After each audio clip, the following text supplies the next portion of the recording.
Hello, hello, Maria is here. I've been living in Norway for 10 years and speaking Norwegian for 8 of those years. After thousands of hours speaking with Norwegians, I learned a couple of tricks. And what I'm about to share in this video, I'm applying myself in my daily conversations every day. These 5 Norwegian habits that Norwegians do or say will help you to blend in and be accepted as one of their own faster. For the warm-up, the first tip without which you shouldn't even start speaking with someone is smile. This is a tip mostly for my East European part of audience, which I'm also from. In Russia, we say that smiling without a reason is a sign of stupidity, but not in Norway, okay? I can't recall a single time someone didn't smile at me during a conversation. Even when I lock my eyes with strangers in public, it's always a smile. Maybe I just haven't met grumpy people in Oslo. After a couple of years living in Norway, I was visiting my hometown, St. Petersburg, and as I was taking subway, I noticed that people looked at me weirdly. I realized that my face already adjusted to smiling in public, and nobody around me understood why I would smile. Then I looked across the subway train and I saw people's faces. Absolutely no one smiles. There are a lot of emotions going on, sad, serious, some are angry, but no smiles. It just triggered me so hard that I need to control my facial expressions so people don't get triggered by me. I bet other countries aren't as smiley by custom. In fact, comment if it's typical in your country to smile, and do you usually smile when you talk? So yeah, smile is huge in Norway, and if you still didn't learn how to vocalize and how to sing talking like other natives do, then at least you can smile. Second tip at the beginning level, when in doubt, say thank you. Being polite in Norway is everything. When you say yes or no, for example, always add thank you. It's essential, as skipping it can seem rude to Norwegians. Years ago, I met one of my best friends who's from the same country as me. She moved to Norway, and at the shop, when the cashier asked her if she wanted a bag, she just say no. No. And it felt jarring to me after nearly a decade in Norway. And if it feels off to me, then it definitely does to Norwegians. Always say nei takk or ja takk. Thank you for food is a must after you eat, no matter if you are the cook or someone else. Takk for maten. Takk for maten, it's more about saying grace for being able to have food and enjoy it. So when you get up from the table, always takk for maten, takk for meg. When you're leaving someone party, for example, takk for tur. If somebody drives you, thank you for the ride. Takk for I dag, that's, you can hear very often, thanks for the day. It's after you finish your work or your study.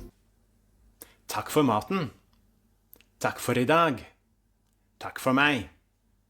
Takk for sist. The only exception here is takk for alt. You can translate this as thanks for everything. This one you need to be careful with. In Norway it's reserved for like funeral situations. So yes, keep in mind thank you. And the tip number 3 will be, don't be afraid to ask for clarification. Don't be afraid to ask again if you don't understand what other person is saying. Norwegians never get annoyed by that. In Norway there's like 1,000 different dialects, and a native Norwegian from Oslo can easily not understand the dialect from the north. They are always asking to repeat or explain again, so there is no shame in it. Simple like hva du sa nå? What did you say now? Or kan du gjenta? Translates as can you repeat? This will do. So this was my mistake a lot when I first came to Norway, because in my culture people get annoyed if they need to repeat something.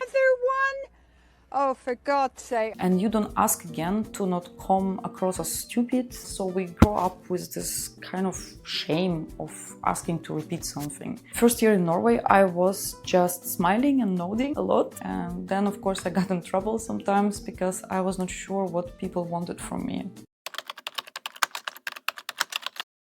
So tip number 4 is slightly more intermediate. It's to use polite phrasing for requests. So once you're comfortable with questions in Norwegian, we can elevate the politeness and use more formal form when you want to ask something. For example, kunne jeg fått, it means could I get instead of kan jeg få, can I get. Best practice when you stand in a cashier in supermarket. Need a bag? Say, kunne jeg fått en pose?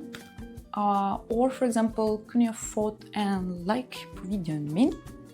Du snill? This means, could I get a like on my video, please? Now, tickle that like button.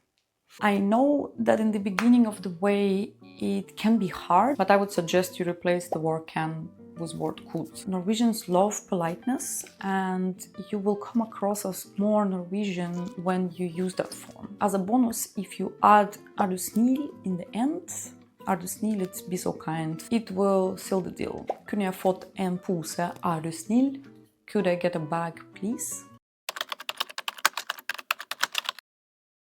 Tip number 5 will be controversial. It is about quirky use of a word jeg. So one odd habit Norwegians have is starting and ending sentences with jeg. It's translated as I. For example, jeg syns det morsomt jeg. I think it's funny I. Or jeg trøtt jeg. I'm tired I. So a little bit like Yoda. It's grammatically incorrect, but it's common in a casual speech. After some time, I started doing it too. Norwegian speech has quirks that not always make sense, but they make you sound more native. It's like in UK when someone asks you, how are you? It's greeting, not actual question, and you don't need to start answering it. In this video here, I talk about a bunch of other things about Norway and Norwegian society, so if you want to dig deeper with me, click on it now. Tusen takk for at dere følger meg og alt sånt, og ha det bra!